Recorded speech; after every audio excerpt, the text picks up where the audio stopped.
Welcome to Superstitions, Traditions, and Definitions. I'm Kristen, and these aren't Carol. Yes, we are. Okay, they're going to Yeah. pretend. I'm Carol number 4. Carol number 4. Okay. Yeah. I'm Carol 3. Carol 3.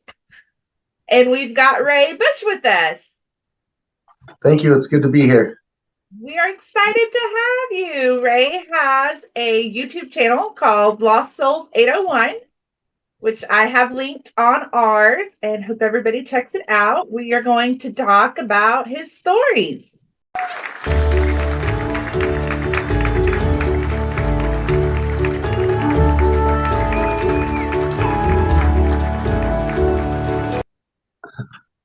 So Carol 3 over here, Chesney, she's got questions already typed up and ready to go. Nice. My first question is, what is your process of writing? My process it's really pretty simple. I just write. It just half the time I don't even know what I'm writing. I just sit down and write, and it just eventually works out. Awesome. Why did you start making stories? Well, I've been writing and telling stories since for as long as I can remember. I've always loved stories and writing. Even listening to him. My grandpa was a talker, so I listened to him all the time. But yeah, I've always been a storyteller. This is actually my third YouTube channel. Oh, wow. The first one, I wasn't really ready, so it kind of just fizzled out.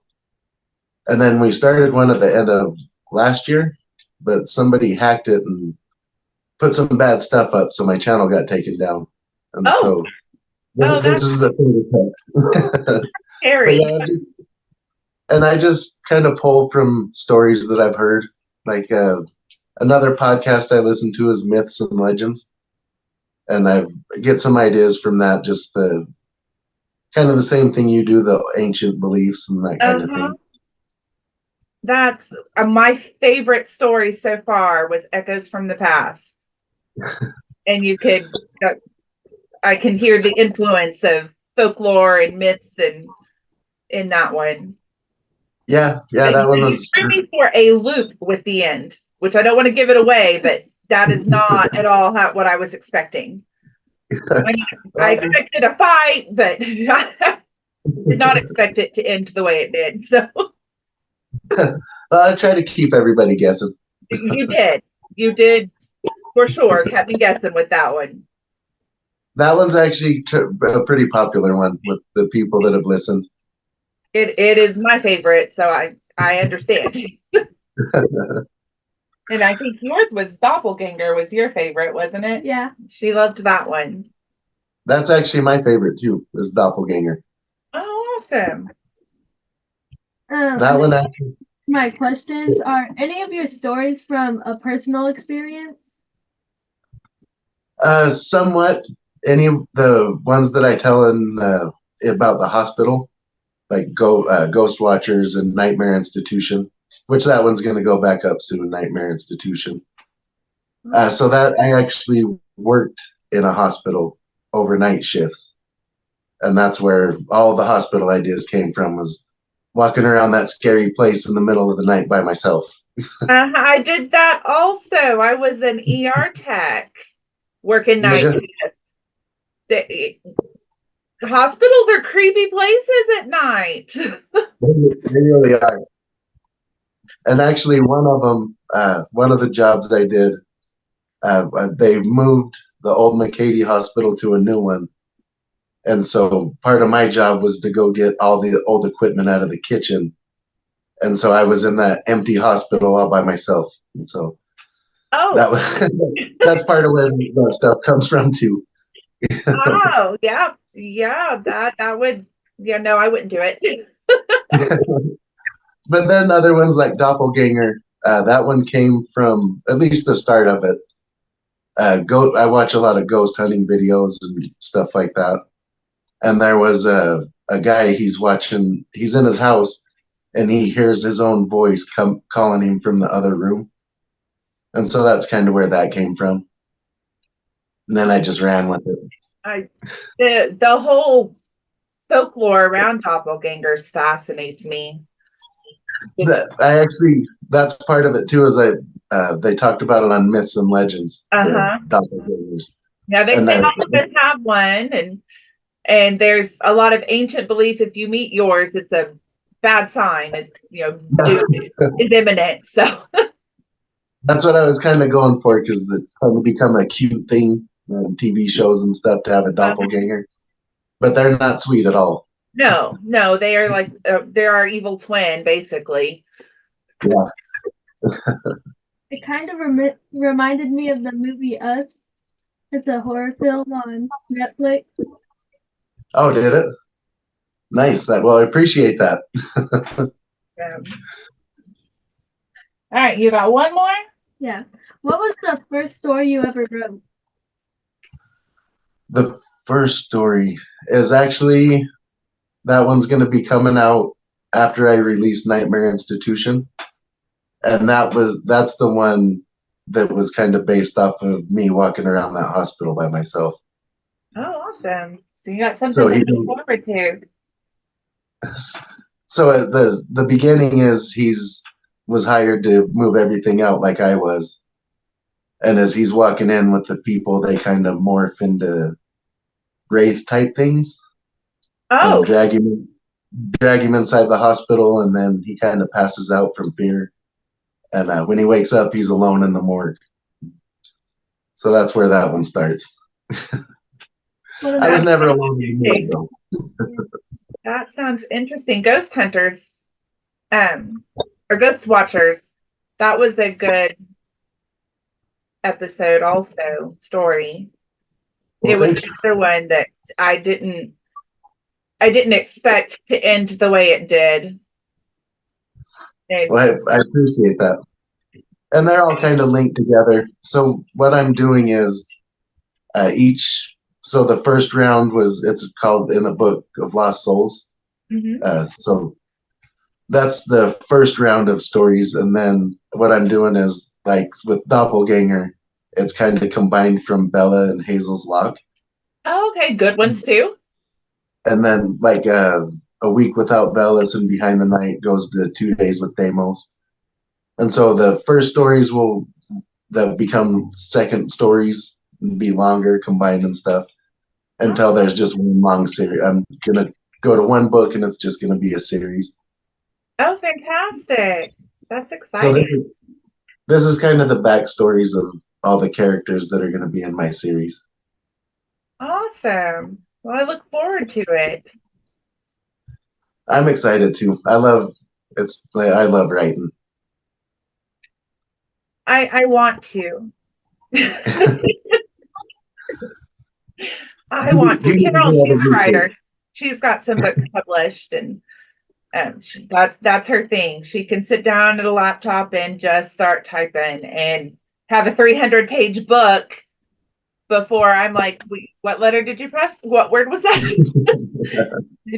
And it's something I've always wanted to do. I just can't make myself do it. So I admire you for being able to. Well, thank you. Now I can research and I can tell history all day long, but coming up with my own, that's just, it's something I'd love to do but cannot. Yeah, it's nice. It just kind of comes natural to me, so it really works out.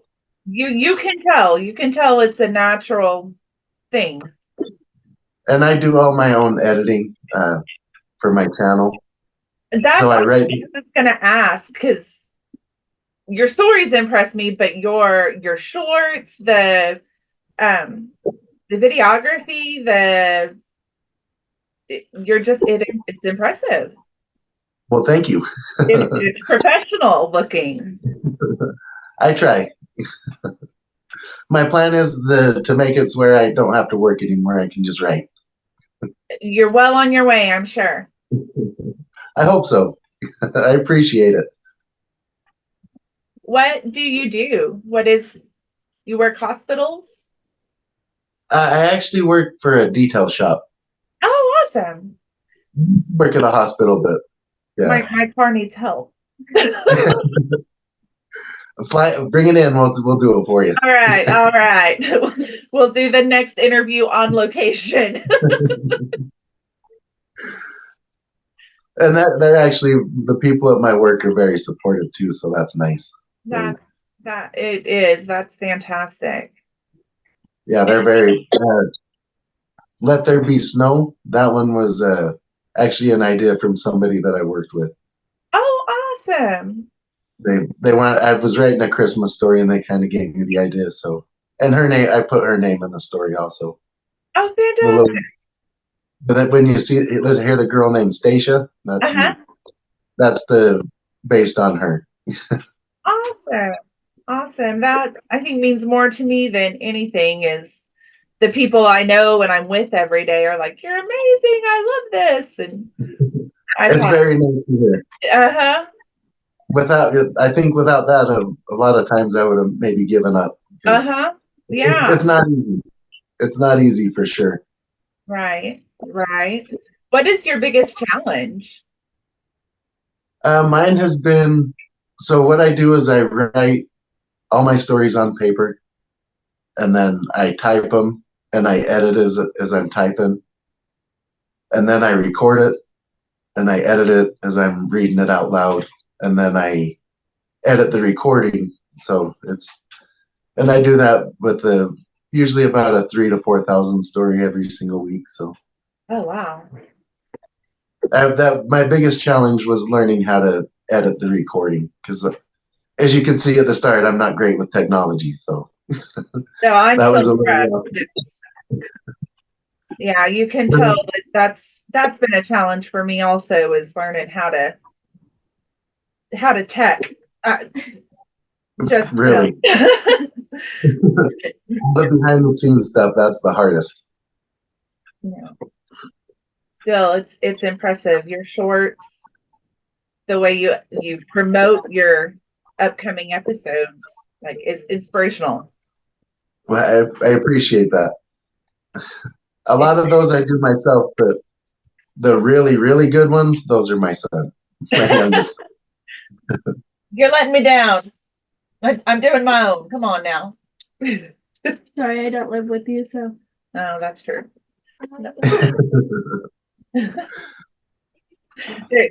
She's saying she doesn't live, she lives in Muskogee, which is 45 miles from us. So that's her excuse. This one's trying to tell me it's because she has to spend time at her dad's house, which is across town. That's not what I'm saying. Cop out. Hers is a cop out. She gets a pass. I think we know. You guys better get on it. I know it. You're letting me down. Tell us a little about your family. You've got a son. I have 3 sons and a daughter, and I've been married for almost 20 years. Awesome. That's amazing. My in-laws are they're great. My mother-in-law sends me a message every Monday morning, letting me know of what she thought about the story. Oh, that's so sweet. But she misses out on a couple of them too, because they get a bit graphic for her. So. Yeah, you warned me. There's a couple I haven't listened to and probably won't, because you warned me ahead of time. So it's not going to bother them. But don't listen to the Broken Man. Yes, that was fun. I'm not gonna. I'll let them tell me it was wonderful, but I'm not going to do that. That one was because my daughter writes also, and my oldest son said that she could write more messed up stories than I do. So I wrote the most messed up story I could think of. Oh, okay. So is that like a pride competition thing, or? And she's actually in the second Tales from Deranged Minds. She wrote a little story for that too. So. Awesome.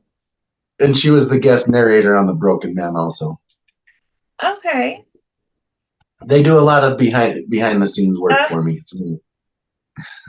Awesome. That's good. It's good to have that support. Yeah, I was lucky. They got the talents I needed to try to make this happen. So it's been nice. I And then bet. my wife, she does all the cover art, all my pictures and stuff. Awesome. Well, she's very talented. Well, thank you. Yeah, but so everything I do is in family. We don't. That's kind of our own brand, so it's nice. I love it. That's awesome. Oh, I love it's a family affair. Yeah, they're good. They help me out so much. That's awesome. So I'm gonna go superstitiony because it's my thing. Do you have any superstitions that you follow? I will. The my main one is I will never type a story at first. I'll always write it on paper. See, me too. I love holding an ink pen. I do too. I use a pencil because there's a lot of erasing, but Uh-huh. I I like should. doing it on paper. I should. But Yeah, Carol makes fun of me because that's when I show up to do ours. Everything is handwritten, and she makes fun of my composition notebook. Well, you've got the composition. She said that a dozen times, but I don't I've know. heard her say There's something comforting that. about it. I think so too. I'm older. I've always written on paper, so it kind of just stuck with me. Yeah. I grew up, well, when first in junior high, when I took type class, it was actually on a typewriter. It wasn't a computer. Same, but they probably don't even know what a typewriter is. I do. I do. This kid brought one to school once. For show and tell. No, to write essays. Seen it in a museum or something. Uh-huh. Yeah. But yeah, I remember my 7th and 8th grade typewriter classes also. And Yeah, it's pretty crazy to think back about stuff like that. uh-huh. And then realize we're old. But I'm realizing that too. yeah. I'm okay being old. It's middle aged. Don't call me middle aged. I don't want to hear it. Yeah, middle age is definitely worse. Yeah. I don't know. There's something because I know I'm not old. In my mind, I'm not old. So you can say it to me all the time. It's not an insult. Middle aged. Too close to that to want to hear it. So is this you've got Stephen King I see back there? Is that inspiration of yours or For sure. He's actually the reason I started writing. And it's not even as scary ones. The one that got me is the Dark Tower series. And the first line of that story is the man in black fled across the desert and the gunslinger followed. And that's so amazing to me, just that one line. That I was like, yeah, I gotta try that too. right? Right. And I bring him up a couple of times, give him his credit. Of Because course. in my genre, he is the king for sure. Yes. Yeah. Yeah, nobody compares to him as far as that goes. Oh, you're getting close. I hope so one day. One day. Yeah. You were working towards it. I've actually heard that a couple of times, which is nice, but I appreciate it. I could never compare myself to him, but I'll let other people do We it. will. He definitely has a big influence on me for sure. That's awesome. Are there other writers that have influenced you? I'm also a big fan of Dean Koontz. Okay.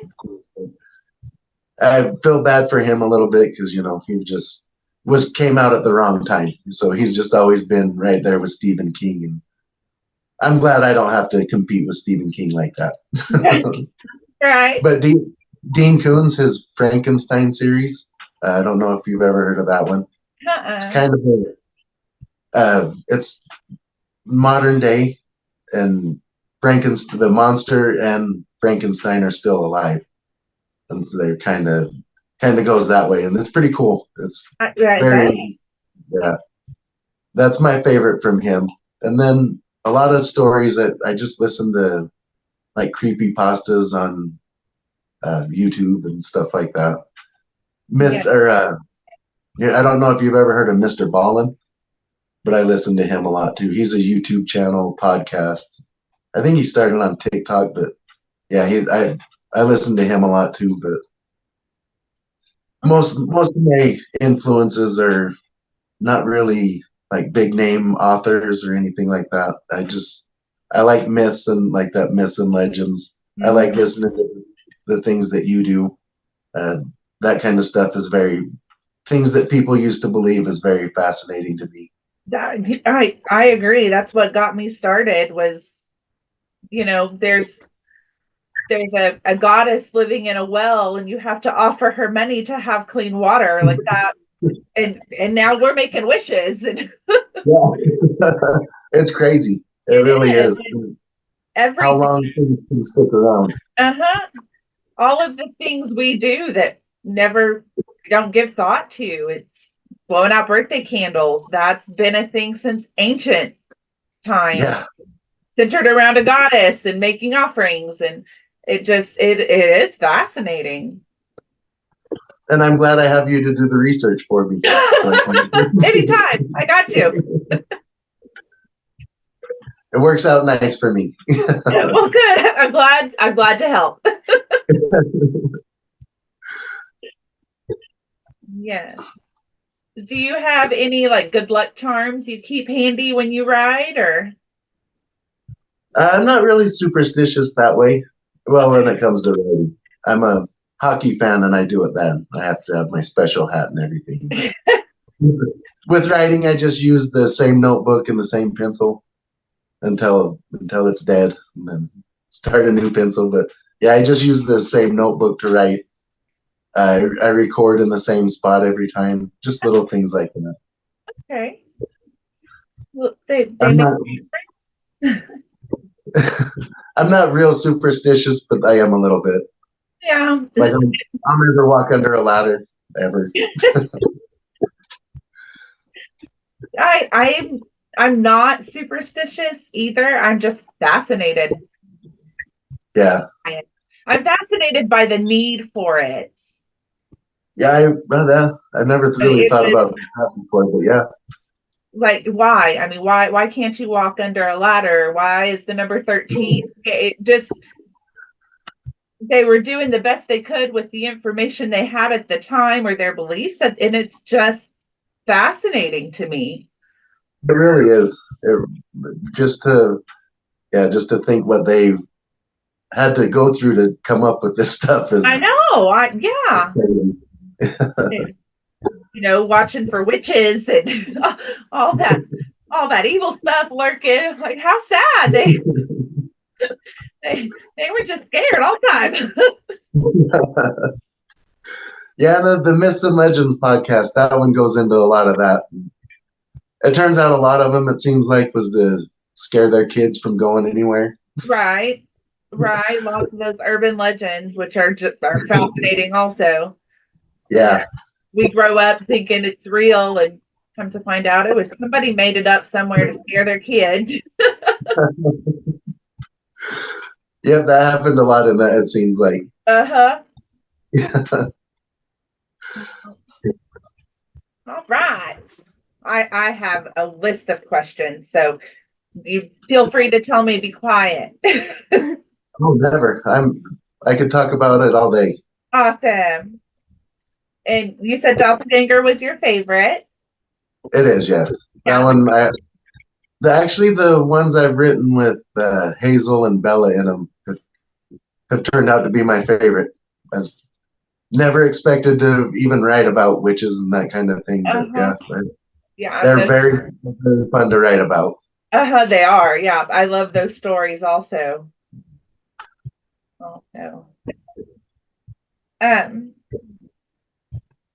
Let's see. Some of these we've already answered just talking. How do you celebrate do you celebrate after the story is done or after it's up? And I've mostly celebrated with the books. The stories, they're just kind of like, I do it every week now, so yeah, I'd be celebrating a lot. That's true.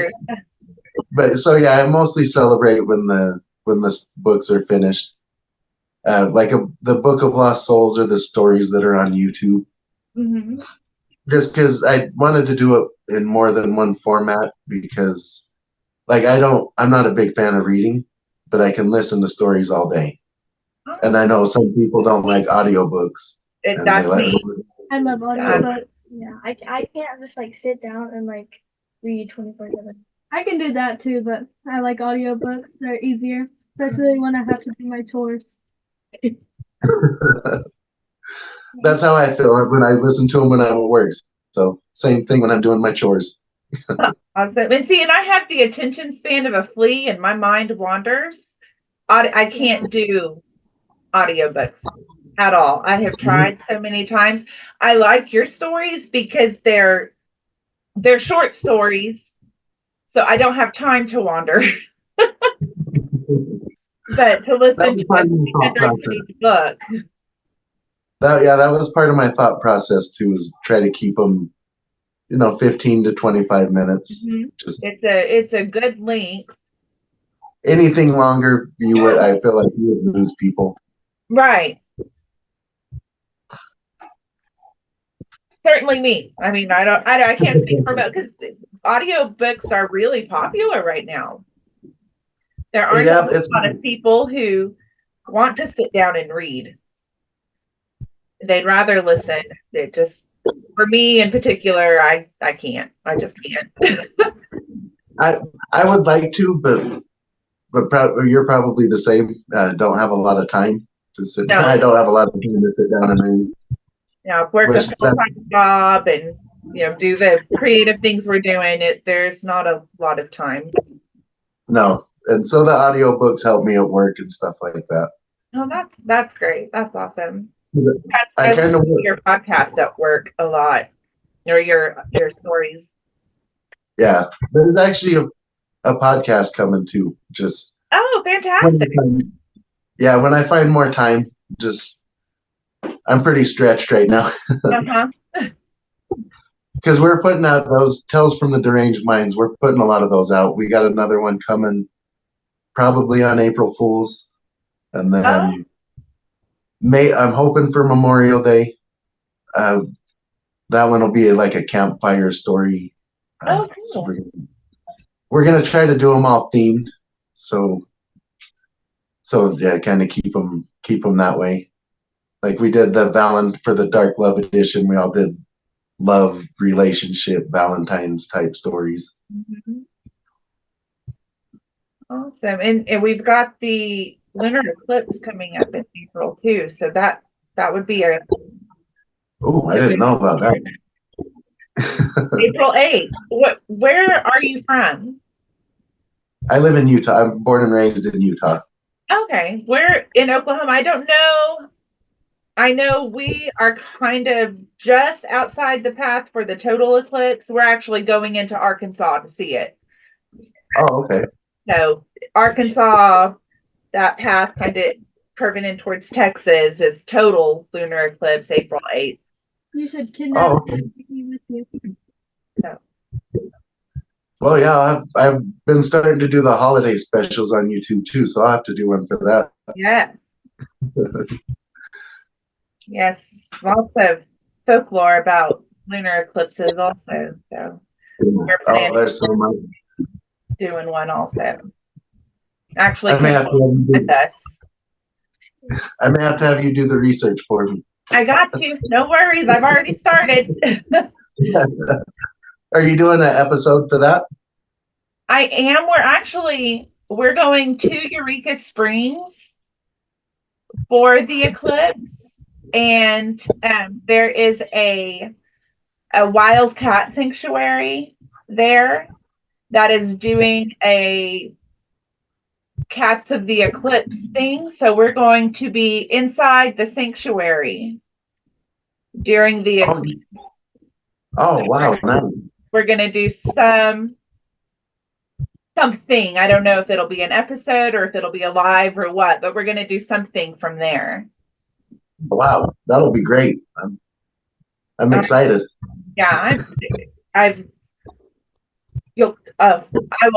have to send you some notes about Oh, nice. the research I've done already. There's a lot of weird folklore about eclipses that I'd never even thought of until I was on vacation in Eureka Springs and saw the advertisement for this. And I'm like, I wonder. And so I did some research on the spot right there. And just in the 10-15 minutes I was looking it up, had all sorts of stories. I don't know. Those ancient Greeks and ancient Romans, they were always coming up with weird stuff. I love They were very creative for sure.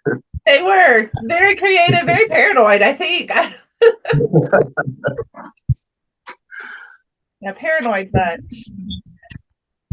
Yeah, I listen to their stories, and I don't know why they worship those gods. I don't either. They were terrible They people. were not caring about you. Why? They were not at all considerate. They were wanting to take you out all the time. And Yeah, it's pretty crazy. and they still worshipped them. my phone background is Persephone. Is it She's my favorite. Persephone? Well, who is she? She's the wife of Hades and the goddess of spring. Okay, I don't know that. Do you have a favorite Greek or Roman god? I don't. Um, Do you have? I always liked Ares. Oh Yeah, and Loki. I know he's not Greek and Roman, but he's pretty. Well, he's Greek, I think, but he's pretty yeah. fun He too. is Nordic. You're Nordic, that's right. Yeah. Yeah, he's pretty fun too. He's a man.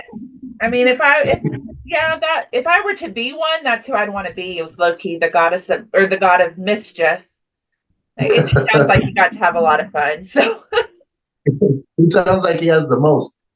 yes, And at least with him, you know what you're getting. All the other ones pretend to be good. right. You never know what you're getting from Zeus. One minute he's all right with you, and the next minute he's throwing rocks at you and trying to take you out. So and he married a sister. There was a lot of that, but yeah, with Loki, you know he's having a good time, and you know trouble is coming. So Yeah, when you see him, you know to expect something. uh-huh. Yeah, I don't know. The things they had gods and goddesses for doorways and windows and then some of them were doing double duty, like Athena, the goddess of war and wisdom. Like, give her a break. She's busy. That is a lot to be in charge of. She needed at least an assistant or something. Exactly. That's probably why she had the owl. I don't know, but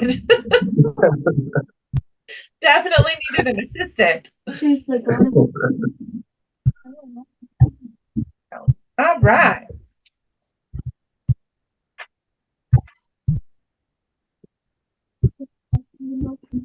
Do you have, okay, this is probably a silly question. Do you have a favorite word?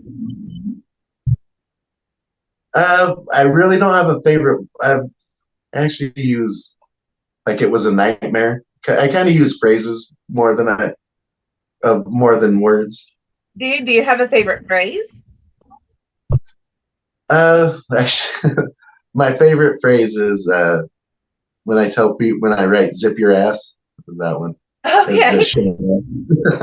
I like it. I like that.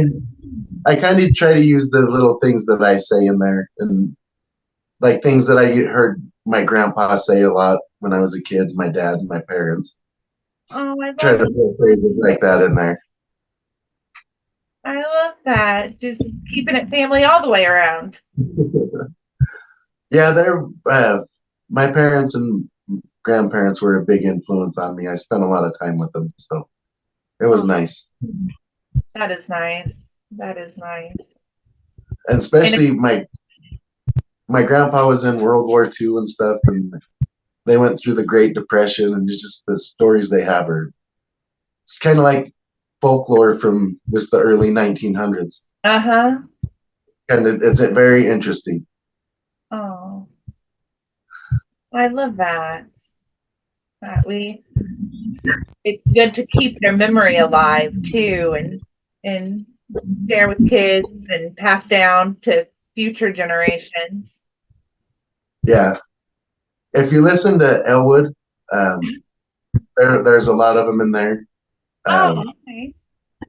Like the angel woman Lois that's based off of my grandma. And Oh, then a lot of the stores are like I think it's the Smith's hunting supply. That's for my in-laws. Big Dick is my dad, because his name was Richard, so they called him Dick. So oh, awesome. there are a lot in the Elwood stories. Is based a lot on my family. Oh, I love that. I love that.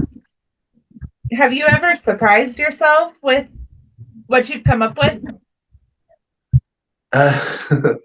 A little bit, like Let There Be Snow. That one went a little darker than I was planning on. That one was the ending of that one was very, very, very hard for me to write. Okay, I And haven't that one, but part of me tells me I probably shouldn't, but I have to now. Just that one's not super graphic. Just the way it ends was it was tough. I mean, There was actually I survived Ghost Watcher, so I'm pretty sure I'll survive it. So yeah, it's about that. okay. Okay. Not brutal, just it's more sad and sad. Oh, I can handle sad. Sad I can do. You can't? No. My favorite author of horror stories, I really like him, but I also like Mary Donnie Hall. My favorite book from her was really sad. The Girl in the Locked Room. No. I don't mind sad. I don't necessarily like graphic, but ghost. Yeah, So the sadder stuff is harder for me to write than the brutal stuff. okay. I mean, I can understand that. You kind of get in those feels too, I'm sure. Yeah. So yeah, I get that. Who wants to be sad? Why? That's one thing I'll never understand about a lot of women is they listen to music and watch movies, and they just make them cry. Yeah, I'm not those women either. I don't understand it. My wife does that stuff, and it's just she tells me sometimes you just need to cry. It's like, I don't ever feel that need. But I know a lot of women do. That is not a need I ever feel to cry. But I mean, to each their own. So yeah, that's kind of crazy. But the sad stuff that one's harder for me to write. Like The Broken Man, I had no troubles writing that one. okay. There's a couple parts in Let There Be Snow that I was like, got a little knot in my stomach. Did you intend for it to be sad, or did it just take off on its own? Most of my stories kind of take off on their own. I get a general idea of what I'm going to do a lot of the time. And then it just I like to write on the fly. I don't like to outline things. I just like to be able to. I think Carol's the same way. I think I heard her say that. Yeah, she is. It just stifles your creativity, I feel like. And yeah, that's kind of what she says too. It just if you're working on an outline and I've got to be at this point, it just stifles. That's a good word. I'm with her on that. I can't outline. I've tried it and it just doesn't work for me. I don't know that she's ever tried it, but she knows it's not something she could do. So you just kind of let the characters come to life and tell you their story to interpret. That's a good way to put it. Because they just a lot of times the story's already there. You just got to write it down. Awesome. Do you develop a friendship or a bond with your characters? Yeah, some of them. The ones that I know I'm not going to kill. I've heard several where they did pass. I'm like, did we grieve? Was there funeral? Usually I can't say that. I try to kill the bad ones, but sometimes they're good people. So my Tales from Deranged Minds, the Dark Love one, that one the guy gets what he deserves. So Have you ever written a character with the intent of taking it further and like the story off them, or do you think ahead of time? There's a few characters that I've planned on for the whole time, but there's a couple of them that just when the story ended, I was like, well, there needs to be more about that one.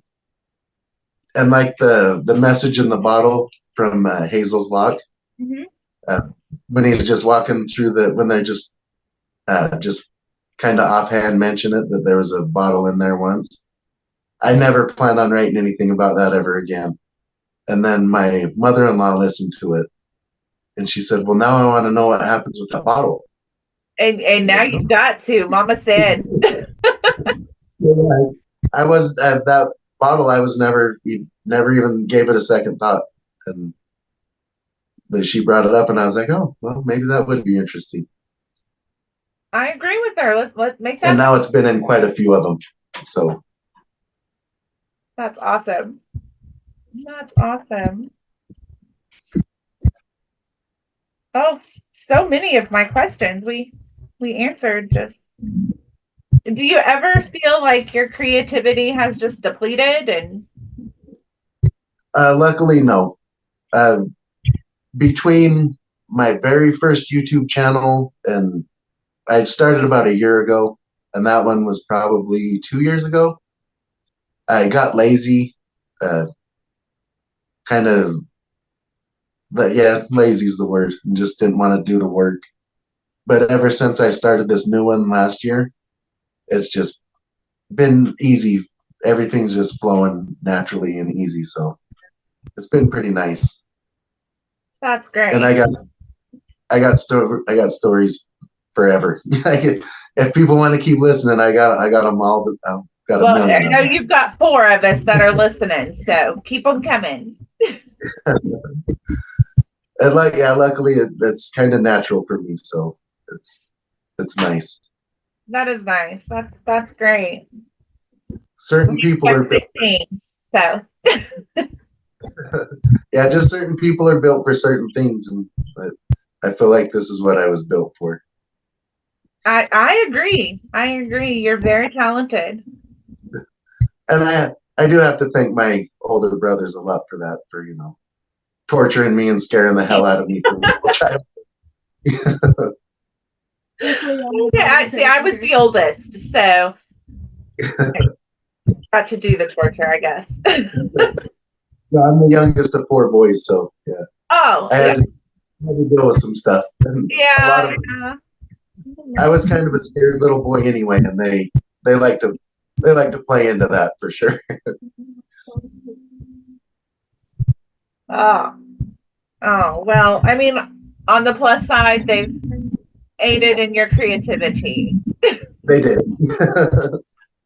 Yeah, they did for sure. Do they try to take credit? Do they try to? No, not yet. My oldest brother really is the only one that pays a whole lot of attention, and he's very, very supportive.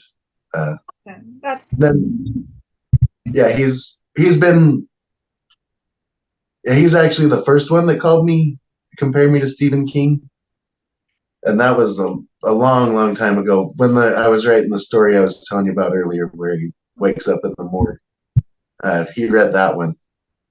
And there's a kind of a funny story. My dad we got him to watch The Mist, that's based on that Stephen King story. Mm-hmm. It got to the end, and my dad's exact words after he watched it was, "Stephen King's an asshole, and I'll never read anything by him, or I'll never watch another movie by him again."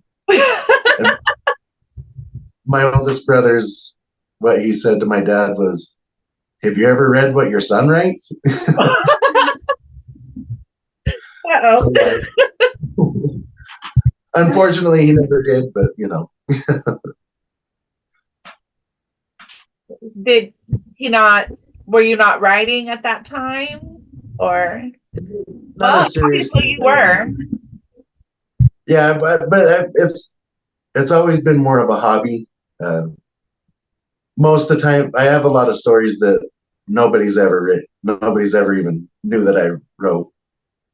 So a lot, yeah. It was. I published one when my parents were still here, and that one's actually more of a love story. But that one, I edited that one, and I was too excited, and so I messed up the editing, so it didn't turn out as good as I was hoping. There's parts in there that repeat, but that one was for my kind of for my mom. Uh, she's the one that helped me out a lot to get that one going. So I didn't want to do something horribly terrifying or brutal. So she wasn't that kind of movie. Well, she did like to scare us too, so she's Okay, so I mean, this is a family thing. You came by it naturally. yeah. My family, they definitely like to scare people.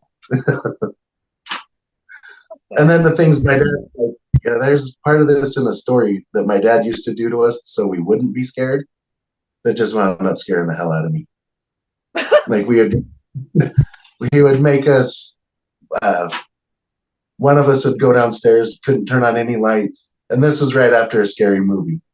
And you had to walk, and we'd put his wallet and keys in a room, and then another one would go pick it up and pick one up and bring it back, and the other one would go pick up the other one and bring it back. So, Oh, but wow. I was lucky. When we lived in our trailer, he made my brothers walk around the trailer. So, Okay. and that was supposed to move us not scared, But it worked. yeah, It worked with them, not me. I would have been with you. That probably wouldn't have worked for me either. I was always kind of effect. Oh, that's awesome. That's just awesome. So yeah, I do have to thank my family for scaring me all the time. I'm the youngest of all those brothers. Mom and dad helping. That's my mom too. One of the things she liked to do, she'd put on one of my dad's coats and then put like a broomstick through the arms and put gloves on it and come stand in our doorway. Just stand there and make it. They were funny people. it sounds like it sounds a lot worse than it really was. They sound amazing. For sure. They sound like I need parent goals. I need to start implementing some of this with my own kids. Well, we had a lot. I have all uncles too. Like my dad has only brothers, and my mom also has only brothers. So there was a lot of men that like to mess with people. So thankfully, we had the opposite. We are a tribe of women. So yeah, you have to. Yeah, out of the 4 generations, we have 2 boys. So. Oh wow, that's a lot of girls. A lot, yeah. And my mom had 5 kids. Yeah, my sister, she had 5 kids. She has our 1 boy. I have 3 girls. Oh wow. So. Is it hard to have all girls? Kind of toxic. No. She says kind of toxic. Yeah. No, I enjoy the girls. I like my nephew. I love him. But he comes up with things and I'm like that. I wouldn't have to have this conversation if you were a girl. Well, all he does is So he's but he's annoying. And I have a brother, but it was my mom had 3 kids, 1 boy. Her sister had girls, no boys. they were all sisters, no brothers in that generation either. So it was Chris didn't have any kids. I don't know, it was a tribe of girls. We were a fierce tribe of women. So with those two boys thrown in. It's kind of, I wonder if it's like genetics or something like that. Just your family's just prone for girls.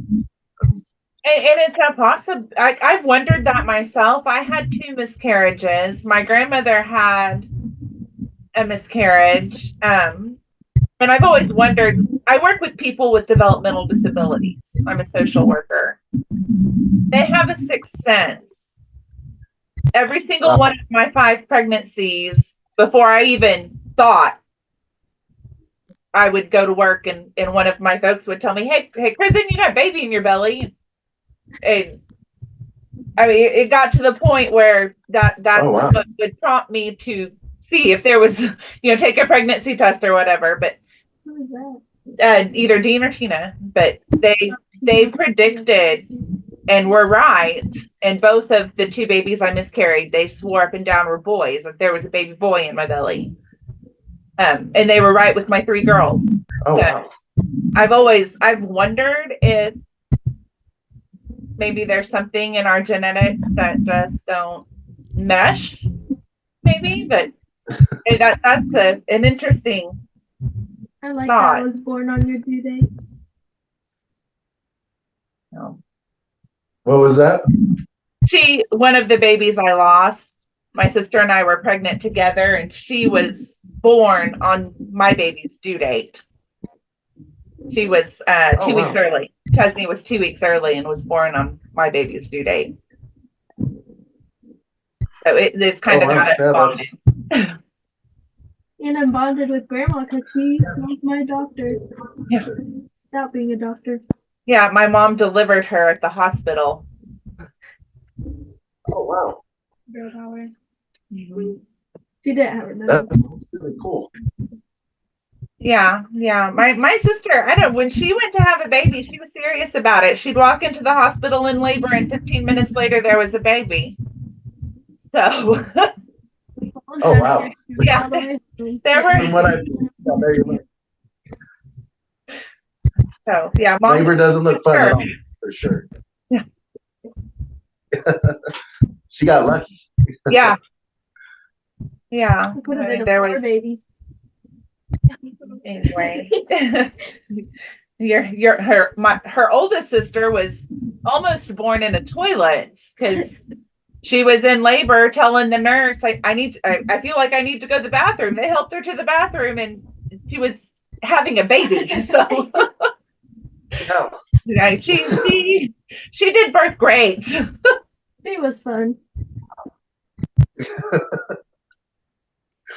That's nuts. Yeah. But I mean, so was my sister, so.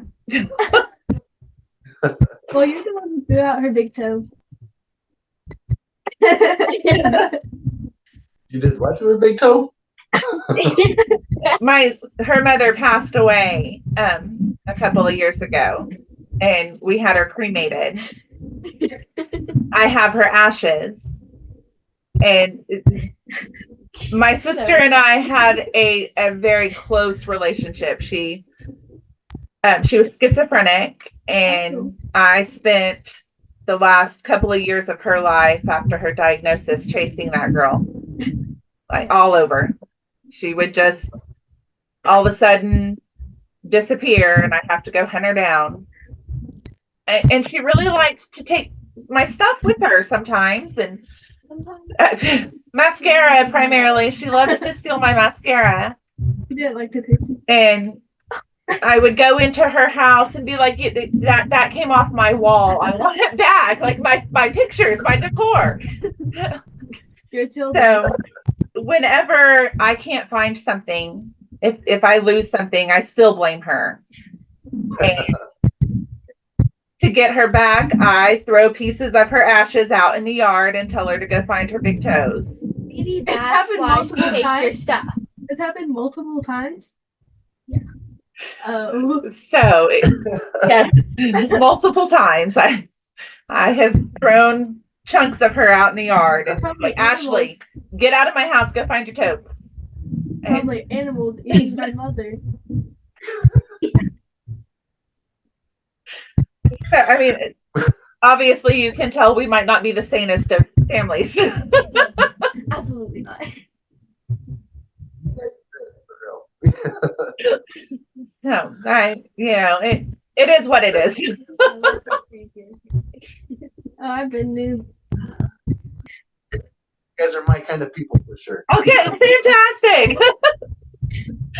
Fantastic. I try to keep my crazy out of public eye as much as possible, but Too late. I don't mind sharing with you. I'm glad we relate on that. Here I have bipolar disorder. I don't see it yet. Yet. Oh, well, is there anything else you want to share? We're just about out of time. It's going to kick us off here in about 10 minutes. You guys, I very, very much appreciate you listening. The kind things you say about me, you posting on Instagram for me. That means a lot. Like because we're all up and coming. Best thing we can do for each other. Absolutely. Absolutely. We're all trying to get to the same place. I don't need to step on anybody to get there. I'd rather take people with me. Exactly. I love that. So, you guys sharing my stuff, listening, that's amazing to me. It's very, very humbling to be able to actually, I like my stories, of course, but to have other people like them it's amazing to me. It's still hard. Sometimes it's still hard to believe that there's people out there that consider themselves a fan of mine. That's nuts to me. Exactly. And that was, I mean, with this podcast for me, it was just, I had lost my sister. I had lost my grandparents. I was, caretaker for all three of them. And this was just something because it was something to fill the void. It wasn't ever something for me that was supposed to be watched and take off. And so having that is, I don't know, it's just mind blowing. It really is. I have one of the guys at work ask me about stuff all the time, and it's just, well, a few of them, but the ones that do are just, it's crazy. Mm-hmm. And connecting with somebody in Utah, a state I've never been in. I've never been to Oklahoma either. I mean, you're not missing much. But someday, we're actually the Barnes and Noble in Pennsylvania, Bethlehem, Pennsylvania. Oh, awesome. Where they ordered some of my books, and so we're gonna drive out there, and I'm gonna do a book signing out there. I love that. So one of the authors that I wrote with in the Strange Minds, he's in Colorado. Another one's in Indiana. So I'm planning on stopping there on the way and doing some book signings with them also. Oh, fantastic. Well, make sure you post and I will share and see what, I mean, I don't have a huge following, but I got some. Me too. I got people out there. Trying to get my friend. Yeah, I got ones and ones of fans, so. Awesome. Awesome. Well, it was great visiting with you, and we will have you back on whenever you're available and talk about your published books. I'm a big fan. Like I said, you're my new favorite YouTube channel / podcast. Thank you. I'm always it's just the content you bring, and the way you bring it's amazing. I'm a big fan. Thank you. Thank you. And we are big fans of yours also. I appreciate it. And your families, apparently. Your wife is amazing. That your visual aspects are amazing.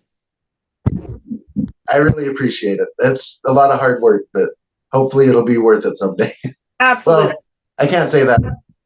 it's worth it now just to be able to do what I'm doing. But That's right. hopefully it'll be my only source of income that I need. You are well on your way. I appreciate it. I'm look forward. I'm excited to see what you do with that lunar eclipse episode. Yeah, me too. I am. I can't. No idea yet, but it's going to be something. And one more quick thing. Big fan of "Am I the Asshole" segment. It's a good one. I love that.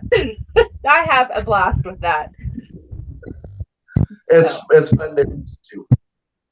I will tell you that the one coming up, it's different. Is it? Yeah. It's a doctor, real, historically accurate. He had some interesting medical practices. It might be a story for you to find one day. Oh, I'll definitely tune into that for sure. Yeah, it's Carol decided at the end of that episode, just because of the content, that I was the asshole in the story. So for presenting it, I was the asshole. So I'm excited to see. yeah, it's something. All right. Well, thank you so much for being on, and we can't wait to have you back. Yeah, thanks for having me. I'm excited. Anytime I'm available, I'll make time to be on your show for sure. Awesome. And you are always welcome. So we will definitely get together when Carol is feeling better and get it set up. And we cannot wait to see more from you also. Right? These two, especially, they are big fans.